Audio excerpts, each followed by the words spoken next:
नमस्कार मित्रों। अब आप लोग इतने दिन नहीं पढ़ रहे थे, चल गया था मामला, घर पे बैठे थे, लॉकडाउन था। अब वापस परीक्षाओं की तिथि घोषित हो चुकी है, तैयारी शुरू कर दीजिए, परीक्षा अब हो जाएगी। अब ये मत सोचना कि बार बार डेट दी जा रही है, अब डेट नहीं है, ये परीक्षा की तिथि फिक्स है और अब परीक्षा हो जाएगी। आप पढ़ाई शुरू कर दीजिए, आपके पास अभी भी काफ़ी टाइम है, 3 महीने बहुत ज़्यादा होते हैं पढ़ने के लिए। तो 3 महीने में वैसे आपने पहले बहुत पढ़ रखा है, अब रिवीजन करना है, जो पहले पढ़ा है उसको पूरे को कंठस्थ कर लीजिए। 3 महीनों में अधिक से अधिक प्रैक्टिस करिए। टेस्ट सीरीज अपने गणित की चल रही है, गणित में ही आप पूरे में से पूरे नंबर ला सकते हैं, 30 में से 30। तो आपका स्कोर 110 से 120 क्रॉस हो सकता है यदि आप गणित में 30 में से 30 कर लेते हैं, और 120 क्रॉस को फिर कोई रोक नहीं पाएगा रीट में। तो आज का पेपर रीट का 6ठा टेस्ट है, 5 टेस्ट पहले हो चुके हैं, ये 6 नंबर का टेस्ट है। इससे पहले वाले टेस्ट भी नहीं दिए हैं, तो अब टेस्ट दे दीजिए, टेस्ट दीजिए। पहला वाला पेपर हार्ड था, आज का पेपर इजी बनाया है। कई बार पेपर हार्ड आता है, कई सरल आता है, इसलिए पिछला पेपर हार्ड था, आज का पेपर थोड़ा सा आसान पेपर है। आज के पेपर में पहला प्रश्न, निम्न में से कौन सा कथन असत्य है? एक संख्या दी में 2 अंकों के स्थानीय मान जातीय मान समान नहीं है। वैसे 2 अंकों के जातीय मान स्थानीय मान समान होते हैं, लेकिन उसमें थोड़ी सी कंडीशन अलग होती है। यदि संख्या ऐसे लिखी होती है तो इसमें 2 अंकों के जातीय मान और स्थानीय मान बिल्कुल समान है। एक होता है इकाई अंक का, एक होता है जीरो का। जीरो का स्थानीय मान और जातीय मान हमेशा समान होता है, इकाई अंक का स्थानीय मान और जातीय मान हमेशा समान होता है। 2 अंकों के स्थानीय मान और जातीय मान समान होते हैं, लेकिन इसमें एक शर्त यह होती है कि ये जो जीरो है ये इकाई स्थान पर नहीं आना चाहिए। जीरो इकाई स्थान पर आ गया, 2 कंडीशन जो बनती वो एक ही जगह आ गई। मतलब इस संख्या में एक अंक ऐसा है जिसका स्थानीय मान और जातीय मान समान है, और वो अंक कौन सा है? जीरो है। और प्रश्न कह रहा है कि 2 अंकों का स्थानीय मान जातीय मान समान नहीं है, मतलब सही है, एक का ही समान है, 2 का समान नहीं है। पहली लाइन सही है। दूसरा, 45 का रोमन संकेत एक्सएल भी सही है। ये 40 है और ये 5 45, 45 को इसी तरीके से रोमन संकेत में लिखा जाता है। 4 सही, 3/5 घंटे बराबर 276 मिनट। 4 घंटे में 60 से गुणा कर दीजिए, 6 चौके 24, 239 मिनट होंगे। 1 घंटे में 60 मिनट होते हैं, 60 से गुणा करना होता है। 3/5 घंटे हैं, इसको भी 60 से गुणा करो। 5 का भाग 60 में 12, 12 36 मिनट ये हो गए। टोटल कितने हो गए? 40 और 36 76, 269 मिनट हो रहे हैं। ये सही है, ये भी सही है, पहला भी सही है, 3 कथन सही है। अब चौथा कथन गलत होगा, सीधे सा 3 कथन कट गया, मतलब चौथा उत्तर। समकोण त्रिभुज में एक कोण अधिक कोण हो सकता है? नहीं।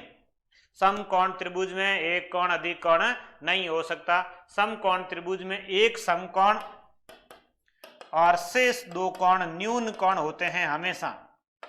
शेष 2 कोण न्यून कोण होते हैं, अधिक कोण नहीं हो सकता समकोण त्रिभुज में। एक कोण समकोण और शेष 2 कोण न्यून कोण। तो इसका ऑप्शन नंबर 4 गलत है, समकोण त्रिभुज में एक अधिक कोण नहीं होता है। तो इसका उत्तर 4 नंबर।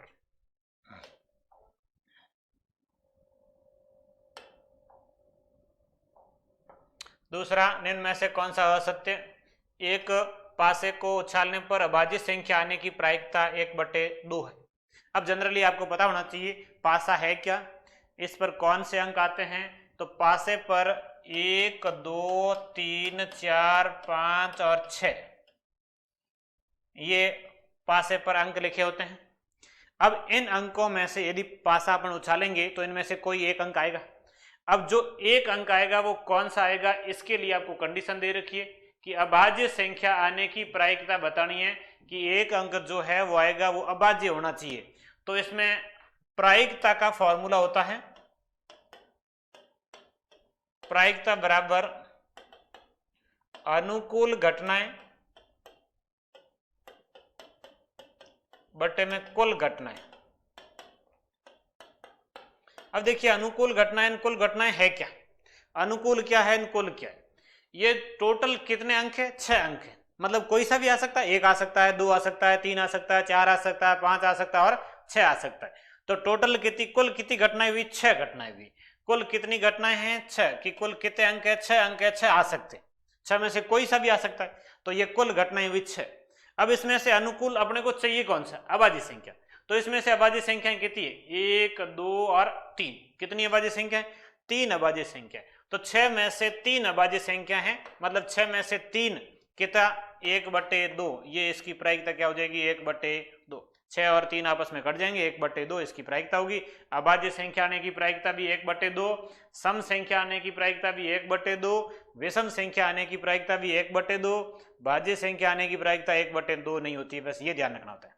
अब इसमें भाज्य संख्या आने की प्रायिकता पूछी होती तो इसमें 2 भाज्य संख्या हैं, बटे में टोटल घटनाएं 6 है और 1/3 उत्तर होता है। ये एक जो है वो भाज्य अभाज्य दोनों में नहीं आता है। अभाज्य संख्याएं हैं 2, 3 और 5, भाज्य संख्याएं केवल 4 और 6। तो भाज्य संख्या आने की प्रायिकता 1/3 है। बाकी जब भी प्रश्न ऐसा पासे का आता है तो इसमें अभाज्य संख्या की, सम संख्या की और विषम संख्या की प्रायिकता है वो 1/2 होगी और भाज्य संख्या की प्रायिकता 1/3 होगी। इंपॉर्टेंट प्रश्न है प्रायिकता। ये आपके जो लास्ट टॉपिक इस बार आंकड़ों का विश्लेषण जुड़ा है उसमें इस प्रकार के सारे तरह के प्रश्न बनते हैं और ये 6ठी क्लास की किताब का प्रश्न है।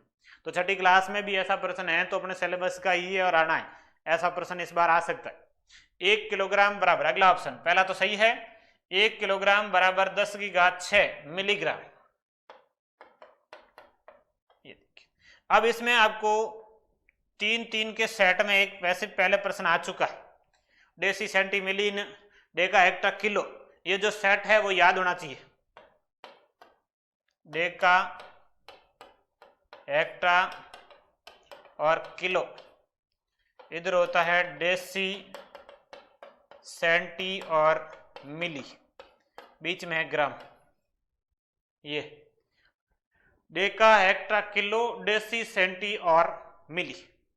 अब देखिए 1 किलो में ग्राम कितने होते हैं वो तो अपन सीधा सीधा बता सकते हैं, कितने ग्राम होते हैं 1000 ग्राम होते हैं, और 1 ग्राम में कितने मिलीग्राम हो गए वो भी 1000 होंगे, तो 1000 का 1000 से गुणा करना है।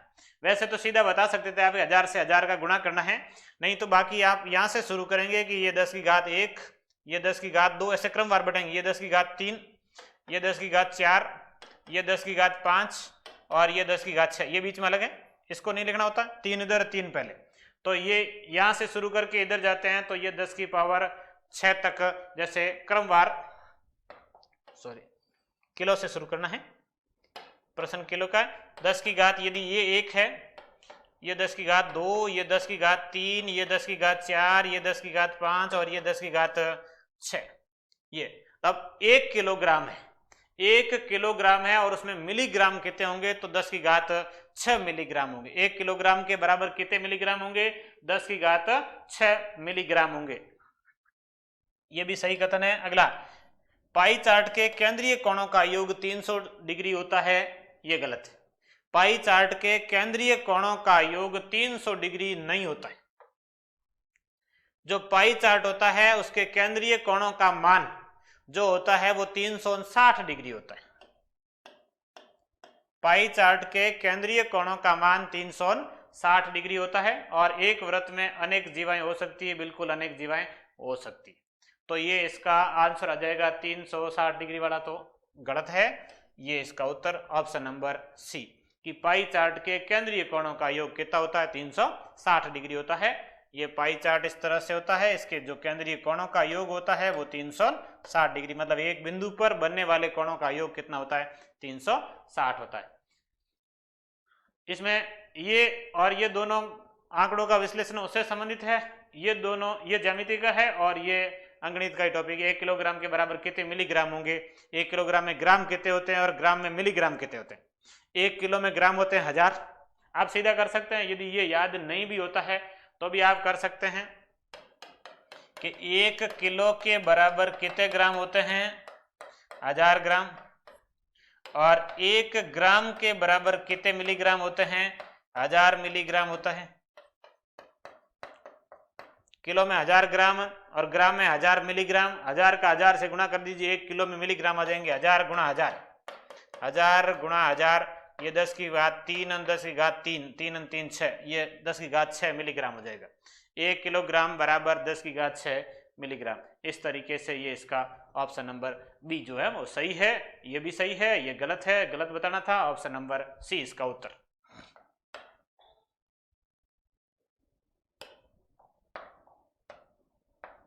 नेक्स्ट, निम्न में से कौन सा कथन असत्य है, सेम प्रश्न ही है। चक्रीय चतुर्भुज के समूह कोणों का योग 180 डिग्री, सही है। चक्रीय चतुर्भुज जो वृत्त के अंदर स्थित होता है उसके सम्मुख जो कोण होते हैं उनका योग 180 डिग्री होता है, सही है। सम चतुर्भुज के समूह कोण बराबर होते हैं, ये भी सही है। सम चतुर्भुज के समूह कोण बराबर होते हैं। समरूप त्रिभुजों में संगत भुजाएं बराबर होती है, नहीं। समरूप त्रिभुजों में संगत भुजाएं समानुपाती होती है या संगत भुजाओं का अनुपात बराबर होता है, संगत भुजाएं बराबर नहीं होती। समरूप त्रिभुजों में संगत भुजाएं बराबर नहीं होती। दो सर्वांग सम त्रिभुजों का क्षेत्रफल बराबर होता है, यह सभी सही है। तो 3 सही है, 1 गलत है, ये ऑप्शन नंबर सी। दो समरूप त्रिभुजों में संगत भुजाएं बराबर नहीं होती है, संगत भुजाओं का अनुपात बराबर होता है। संगत भुजाओं का अनुपात बराबर होता है। भुजाएं यदि बराबर हो तो वो सर्वांग सम होता है। भुजाएं यदि बराबर है तो वो त्रिभुज सर्वांग सम त्रिभुज है। भुजाएं बराबर है तो उनका क्षेत्रफल भी क्या होगा, बराबर होगा। इसलिए समरूप सर्वांग सम त्रिभुजों का क्षेत्रफल क्या होता है, बराबर होता है।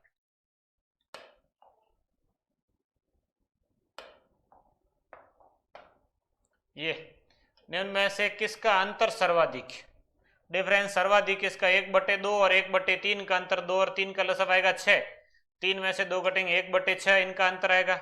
ये 5 के 20 लसअ, 20 में 4 का भाग, 5 बार 5 का भाग, 4 बार 1 अंतर, 4 और 3 12 लसअ ऊपर 1, 5 6 30 लसअ 1, ये इनका अंतर है। अब इनमें से सर्वाधिक मतलब इनमें सबसे बड़ी संख्या कौन, अंश समान है, हर के अनुसार तुलना करनी, जो हर छोटा है वो भिन्न बड़ी होगी, जो हर छोटा है वो भिन्न बड़ी मतलब वो 1/6 सबसे बड़ी भिन्न है, ये सर्वाधिक अंतर है। इनमें से किसका अंतर सर्वाधिक है, 1/6, पहले ऑप्शन का अंतर सर्वाधिक है। ये आसान सा ही प्रश्न था।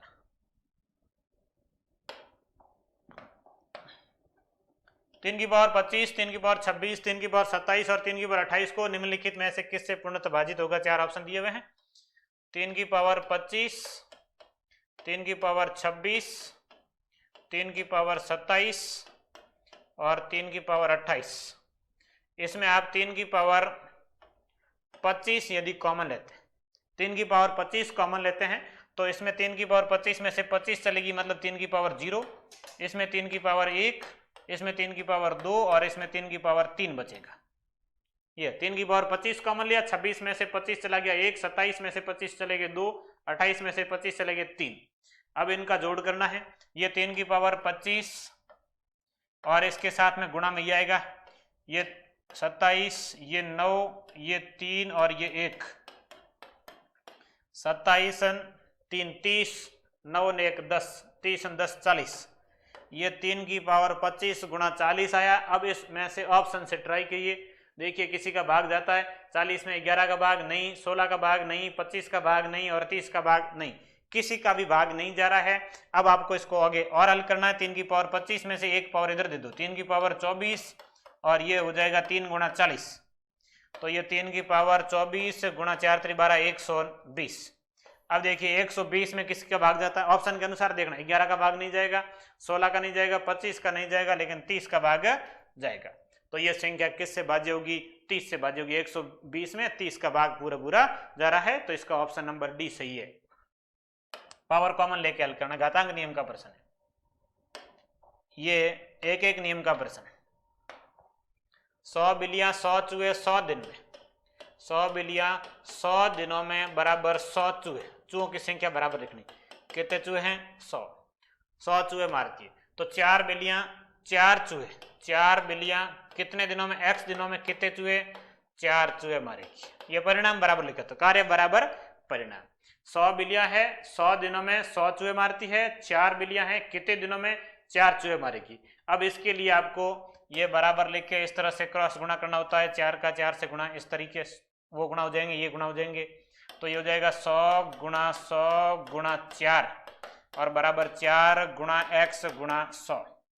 x के लिए 100 गुणा 100 गुणा 4 और बटे में 4 गुणा 100, ये 4 गुणा 100, 4 गुणा 100 कट जाएगा, x बराबर 100, कितने दिन लगेंगे 100 दिन लगेंगे। बाकी आप इस प्रश्न को सीधा ही कर सकते हैं कि 100 बिल्लियां हैं 100 चूहों को 100 दिनों में मारती है, मतलब एक बिल्ली एक चूहा मार रही है, सीधा सीधा एक बिल्ली कितना चूहा मार रही है, एक चूहा ही मार रही है।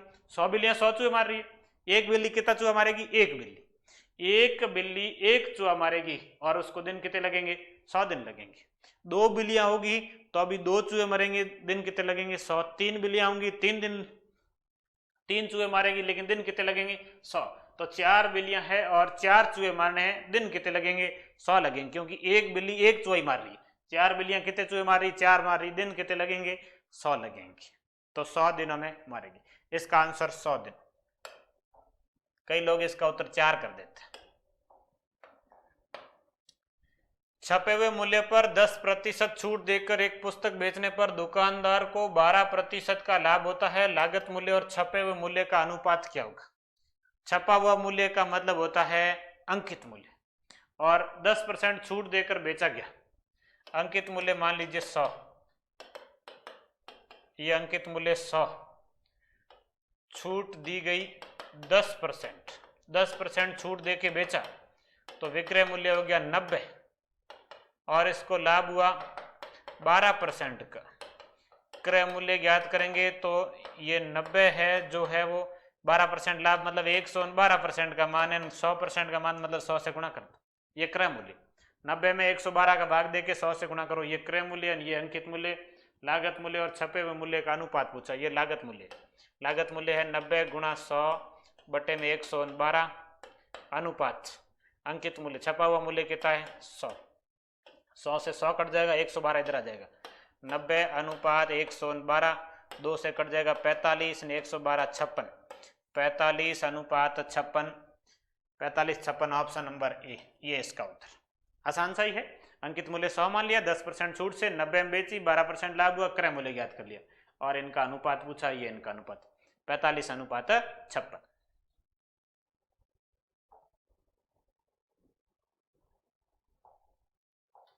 नेक्स्ट, 2 अंकों की एक संख्या उसके अंकों के जोड़ से 7 गुणा है। अब देखिए प्रश्न ऑप्शन से ही हल करना होता है। जनरली इस प्रकार का प्रश्न आप ऑप्शन से हल कर सकते हैं, संख्या मान के किया जा सकता है, ऑप्शन से भी कि एक संख्या है उसके अंकों की जोड़ से 7 गुणा है। 2 अंकों की एक संख्या उसके अंकों की जोड़ से 7 गुणा, अंकों का जोड़ उसका 7 गुणा संख्या होनी चाहिए। तो जैसे कि अपन 42 ले, तो 42 में अंकों का जोड़ 4 2 कितना हुआ? 6, और 6 का 7 से गुणा करेंगे, संख्या आनी चाहिए, बिल्कुल आएगी। अंकों का जोड़ 6 और उसका 7 से गुणा करते ही संख्या क्या आ गई? 42 आ गई। बाकी में ऐसे देखेंगे तो ये 5 और 2 कितना हो जाएगा? अंकों का योग 7 और 7 का गुणा करेंगे तो 49 आएगा, 52 आएगा नहीं। ये जैसे 6 और 2 8 है, 8 का 7 से गुणा करेंगे 56 आएगा, 62 आएगा नहीं। जैसे ये 7 और 2 9 है, और 9 का 7 से गुणा करेंगे तो 63 आएगा, 72 आएगा नहीं। तो उत्तर तो आ गया कि 42 है, सीधा सीधा। कि 2 अंकों की संख्या उसके अंकों के योग से 7 गुणा, अंकों का योग 4 और 2 का 6, 6 का 7 गुणा 42 है संख्या, सीधा सीधा एक ऑप्शन से उत्तर आ गया। ये दूसरी, इसमें ट्राई करने की जरूरत ही नहीं।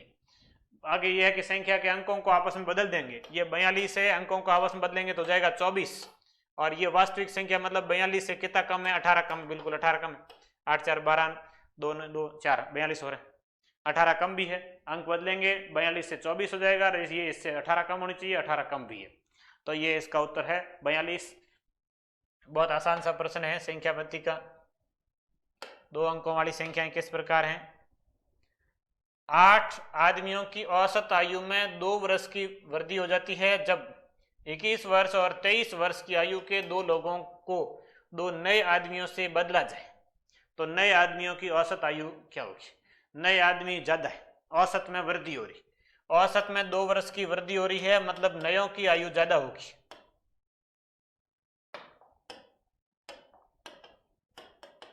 नयों की आयु पहले से ज्यादा होगी। पहले जो गए हैं वो थे 21 और 23 के, 21 और 23 44 वर्ष के गए। 21 और 23 2 व्यक्ति जो गए हैं वो 44 वर्ष के, नयों की आयु आएगी वो 44 से ज्यादा होगी। कितनी ज्यादा होगी? औसत 2 बढ़ा है, टोटल व्यक्ति 8 है, 8 गुणा 2 कितना हो जाएगा? 16 ज्यादा होगी, ये 16 जोड़ दी, 44 और 16 कितना हो गया? 60 वर्ष। नए व्यक्तियों की आयु कितनी हो जाएगी? 60 हो जाएगी। तो नए व्यक्तियों की औसत आयु कितनी होगी? नए व्यक्ति 2 है, औसत कितनी होगी? 60 में 2 का भाग दे दो, 60 में 2 का भाग कितनी बार जाएगा? 30 बार। तो नए व्यक्तियों की औसत आयु कितनी हो जाएगी? 30 वर्ष। ऑप्शन में 30 वर्ष लिखा हुआ ही नहीं है, प्रिंटिंग मिस्टेक है पेपर में। एक ऑप्शन में 30 वर्ष लिख लीजिए, कहीं लिख लीजिए ये 30 वर्ष। जो नए व्यक्ति है उनकी औसत आयु कितनी होगी?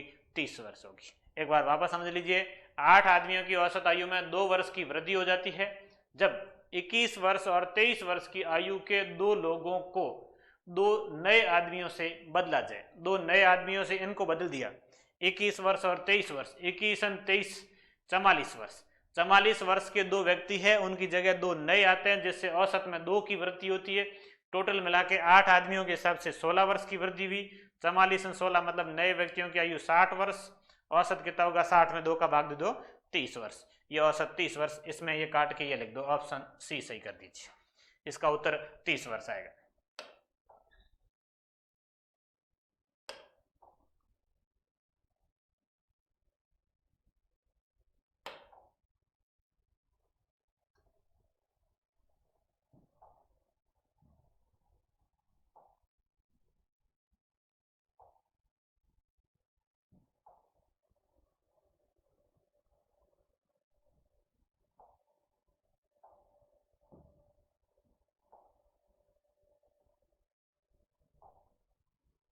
अगला प्रश्न, दिए गए चित्र ए ओ डी, ये ए ओ और डी, कौन ए ओ डी का समद्विभाजक ओ ई, ये समद्विभाजक है। इस कोण का समद्विभाजक है, मतलब ये दोनों तरफ जो बनेंगे वो बराबर बनेंगे। ये x डिग्री है। x और y का मान क्या होगा? ये y, ये x, क्योंकि समद्विभाजक है, दोनों आपस में क्या होंगे? बराबर होंगे। और ये 2 सरल रेखाएं, ये 2 सरल रेखाएं हैं, और इस सरल रेखा पर बनने वाले दोनों कोणों का योग, मतलब इन दोनों का योग 180 होगा। ये 132 से y का मान कितना हो जाएगा? तो 180 माइनस 132, ये आ जाएगा y का मान। तो y बराबर 180 में से 32, 8 में से 10 में से 2 गए 8, एक हाथ से चला गया 7 में से 3 गए 4, 48। y का मान आ जाएगा 48। अब x का मान ज्ञात करना, तो x ये बराबर शीर्ष अभिमुख कोण है। 132 के सामने का 132 होगा, उसमें 2 बराबर भाग कर दो। 132 में 2 का भाग देना है, तो 6 2 12 और 1 से इस बचेगा 66, ये आ जाएगा 66 डिग्री। तो x का मान आएगा 66 और y का मान आएगा 48। x 66 और y 48। चित्र थोड़ा सा सही नहीं दिख रहा है, आपने पेपर में दिया था, वहां से देख लेना। यहाँ चित्र थोड़ा सा सही नहीं दिख रहा है। 48 और 66 इसका आंसर है। x का मान पहले पूछा गया, x और y का मान, x का मान 66, y का मान 48। ऑप्शन नंबर बी इसका सही उत्तर है। ये चित्र इस तरीके से है, इधर ये y लिखा हुआ है, ये y डिग्री, ये 132 लिखा हुआ है। ये एक बिंदु जहां पर कट रहे थे, ये कोण y, सामने वाला y होगा, 132 के सामने 132 होगा। 2 समांतर रेखाएं थी, ये इसका अर्धक था, मतलब इसके 2 बराबर भाग होंगे। ये a, ये e, d, b और c है। तो इसका आंसर 66 और 48।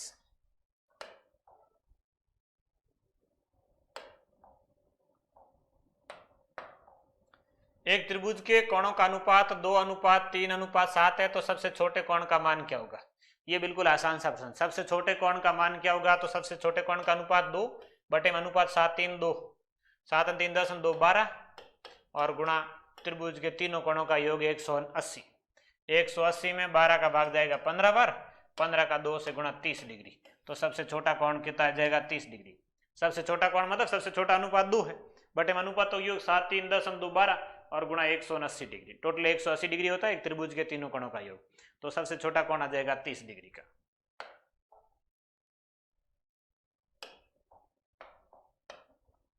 एक नियमित पंचभुज के भीतरी कोणों का योग, पंचभुज के अंतः कोणों का योग, कोई भी बहुभुज हो उसके अंतः कोणों का योग 2n-4 समकोण, ये होता है। बहुभुज के अंतः कोणों का योग 2n-4 समकोण। n का मान भुजाओं की संख्या, n भुजाएं 5 है, पंचभुज है। ये -4 इसका 90 से गुणा करना है। 2 का 5 से 10, 10 में से 4 घटाएंगे 6, 6 9 में 54 और 1 0 539। पंचभुज के अंतः कोणों का योग भीतरी कोणों का योग कितना होगा? 540 होगा। ये बहुभुज में अंतः कोणों का योग याद करने का फॉर्मूला है। कईयों को ऐसे भी याद किया होगा n-2 गुणा 180, एक ही बात है। 2n-4 समकोण या n-2 180 डिग्री, ये लिखो चाहे ये लिखो, एक ही है सूत्र, दोनों में से कोई में मान रखो। या n का मान 5 में से 2 घटाएंगे 3, 3 का 18 से गुणा 54 539, ये सेम आएगा, सूत्र एक ही है। इसमें 2 कॉमन लेके लिख दिया, ये 2 अंदर लिखा हुआ है। पंचभुज में अंतःकोणों का योग 539 डिग्री। महत्तम समापवर्तीय HCF ज्ञात करना, ये भिन्न दे रखी है इन संख्याओं का HCF के लिए ऊपर वाली संख्याओं का HCF लेना। ऊपर संख्याएं कौन सी है? 2, 8, 10, 32। 2, 8, 10 और 32 का HCF लेना है। 2, 8, 10 और 32 का HCF, बटे वाली संख्याओं का LCM 3, 9, 27 और 81 का लेना है LCM। ये 2, 8, 10, 32 का HCF आएगा 2, कि 2 का भाग सभी में ही जा रहा है, बटे में इनका LCM आ जाएगा 81। 81 में 27, 9 और 3 सबका ही भाग जा रहा है, 2 बटे 81 इनका HCF। ऑप्शन नंबर सी इसका सही उत्तर।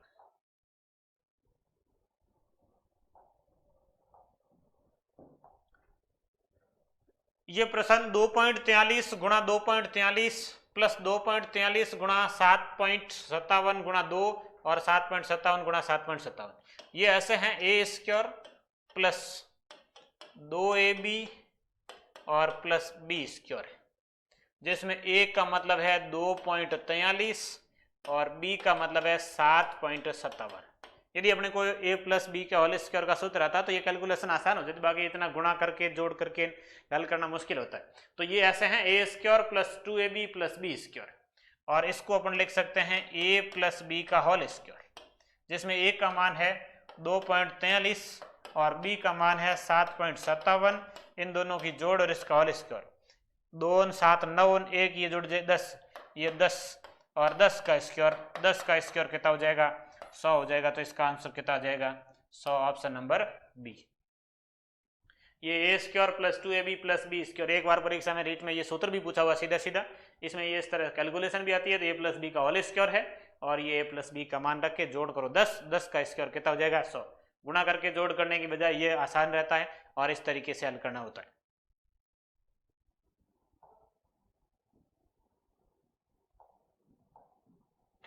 मूलधन का पता लगाएं जो 5 वर्ष के बाद वार्षिक 10% साधारण ब्याज की दर से 3000 रुपए के बराबर हो जाएगा। मिश्र धन दिया हुआ है, मूलधन ज्ञात करना है। मिश्र धन से मूलधन ज्ञात करने का सीधा फॉर्मूला भी है, मूलधन बराबर मिश्र धन गुणा 100, बाकी सीधा ही कर सकते हैं।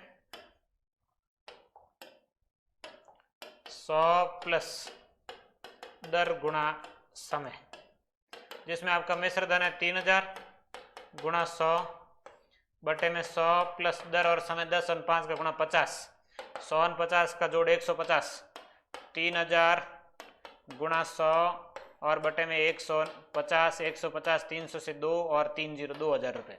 तो मूलधन कितना हो जाएगा? 2000 रुपये मूलधन हो जाएगा।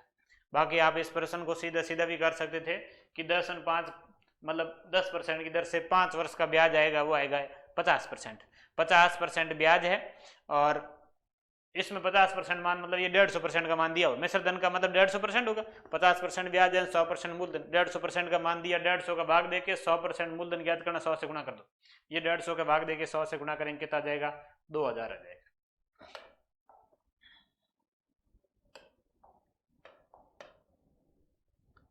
छह कलम और 14 पुस्तकों की लागत 162।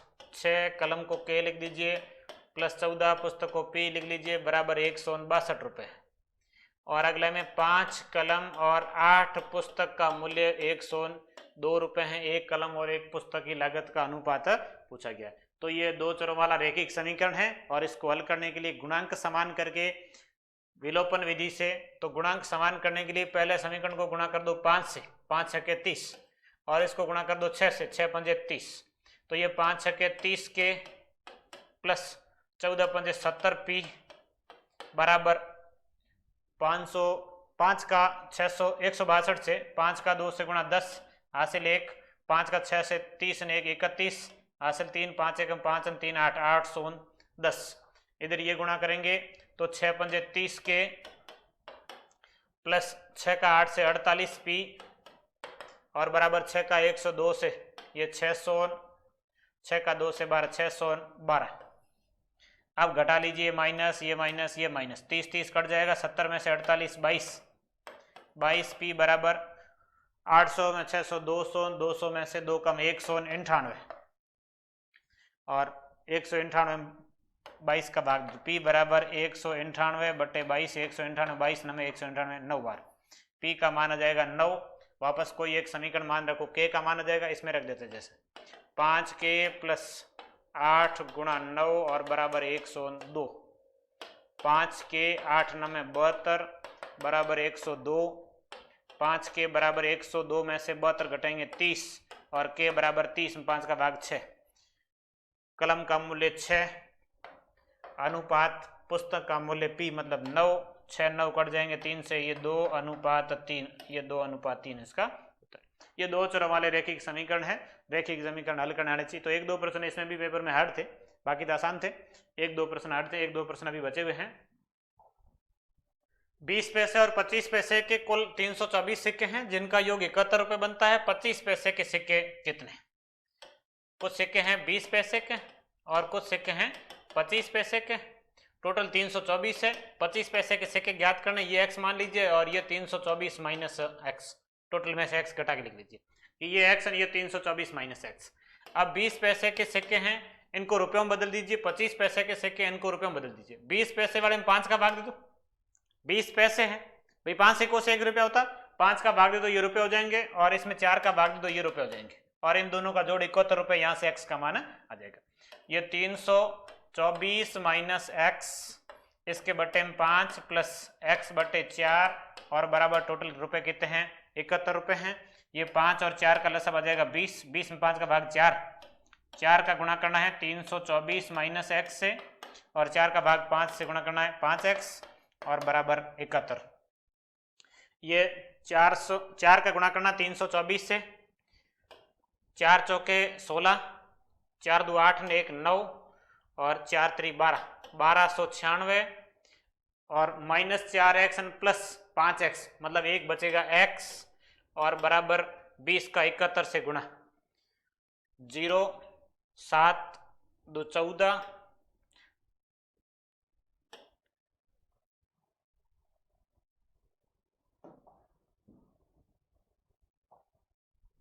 0 2 एकम 2 और 7 2 14, 1420, x बराबर 1420 माइनस 1296। 1420 में से 1296, 10 में से 6 गया 4, 1 11 में से 9 जाएंगे 2, 4 में से 1 चला गया 3, 3 में से 2 गया 1, 1 में से 124। x का मान कितना आ जाएगा? 124। कितने सिक्के हैं? 124 सिक्के होंगे किसके? 25 पैसे के। अब इसमें थोड़ा सा ध्यान ये रखना था कि 20 पैसे और 25 पैसे, 20 पैसे के सिक्के हैं 5 का भाग 2 रुपयों में बदलेगा, 25 पैसे के सिक्के हैं 4 का भाग 2 रुपयों में बदलेगा और दोनों के रुपए मिला के 71 बराबर 71 रखो, x का मान आ जाएगा और x 25 पैसे की सिक्के माने थे। नेक्स्ट a माइनस बी, कौन a माइनस बी दिया हुआ है 33 डिग्री और b माइनस सी 18 डिग्री है, प्रिंटिंग मिस्टेक, b माइनस सी ये 18 डिग्री है तो b का मान कितना होगा? तो आप a b c कौन मान लीजिए, a b और c। b को मान लीजिए x, b ज्ञात करना है, b x मान लिया गया। a इससे 33 ज्यादा, a माइनस b 33, a और b का अंतर 33 है, a ज्यादा है मतलब a हो जाएगा x प्लस 33। b और c का अंतर 18, b ज्यादा है मतलब c कम है, c कम है 18 कम, ये 18 कम कर दीजिए और इन तीनों का योग 180 होगा। त्रिभुज के तीनों कोणों का योग 180, इन तीनों को जोड़ दीजिए, 3x प्लस 33 में से 18 घटा दीजिए, 3 2 5 15 बचेगा शेष और बराबर 180 डिग्री। इन तीनों का योग बराबर 180, 3x बराबर 180 में से 15 घटाएंगे तो 165 और x बराबर 165 में 3 का भाग 55। b का मान कितना आ जाएगा? कौन b कितने डिग्री का होगा? 55 डिग्री का होगा। अगला, एक वृत्त की त्रिज्या 13 सेंटीमीटर और एक जीवा जो वृत्त के केंद्र से 12 सेंटीमीटर दूर है। ये वृत्त, ये कोई जीवा जो वृत्त के केंद्र से 12 सेंटीमीटर दूर है, वृत्त की त्रिज्या 13 सेंटीमीटर है और ये केंद्र से जीवा पर डाला गया लंब जीवा को 2 बराबर भागों में बांटता है। ये केंद्र से जीवा पर डाला गया लंब जीवा को 2 बराबर भागों में बांटता है। पाइथागोरस त्रिक से ये भुजा आएगी 5, 5 12 13 का जोड़ा है, ये भुजा 5 आएगी, ये इधर भी कितनी होगी 5, टोटल जीवा की लंबाई कितनी हो जाएगी 10 सेंटीमीटर। केंद्र से जीवा पर डाला गया लंब जीवा को 2 बराबर भागों में, ये लंब 2 बराबर भाग 5 5 5 5 मिला के कितना हो जाएगा 10। जीवा की लंबाई पूछी 10 सेंटीमीटर। अगला, किसी त्रिभुज की 2 भुजाओं की लंबाई 5 मीटर और 6 मीटर है। ये कोई त्रिभुज, एक भुजा 5 है दूसरी 6, और इस भुजा का मान ज्ञात करना है। तो इस भुजा का जो मान तीसरी भुजा का मान होता है दोनों भुजाओं के अंतर से अधिक और दोनों भुजाओं के योग से कम होता है। किसी भी त्रिभुज में तीसरी भुजा का मान 2 भुजाओं के योग से कम और 2 भुजाओं के अंतर से अधिक। तो 5 और 6 का अंतर एक से ज्यादा मतलब 2 से शुरू करके 2 3 4 ऐसे, और इनके योग 6 और 5 कितना 11 से कम, 11 से कम और 1 से अधिक। 11 से कम मतलब कितने तक 10 तक, 5 6 7 8 9 और 10, ये इसके मान संभव है। तीसरी भुजा पूर्णांक है और तीसरी भुजा के कितने मान संभव है 1 2 3 4 5 6 7 8 9, टोटल कितने मान संभव है 9 मान संभव है। 2 भुजाएं दी रखी हो, तीसरी भुजा ज्ञात करनी हो, तो तीसरी भुजा का मान दोनों भुजाओं के अंतर से अधिक और दोनों भुजाओं के योग से कम। दोनों भुजाओं का अंतर 1 से अधिक होगा और दोनों भुजाओं का योग 11 से कम होगा। 1 से अधिक और 11 से कम मतलब 2 से लेकर 10 तक के मान संभव है। पूर्णांक में इतना ही मान संभव है, टोटल कितने हुए 9 हुए। चलो, आज के इस पेपर में इतने ही प्रश्न थे। रीट लेवल 1 के 6ठा टेस्ट हो चुका है। 6 टेस्ट आप मिला लीजिए। लगभग ये है कि सभी प्रकार के प्रश्न आपके 11-12 टेस्ट 11 का बताया गया, लेकिन परीक्षा तक और भी टेस्ट होंगे तो सभी प्रकार के गणित के प्रश्न उसमें हो जाएंगे और सारे आप साथ में पढ़ लेना, फिर कोई दिक्कत नहीं आएगी। गणित में आप पूरे में से पूरे कर सकते हैं।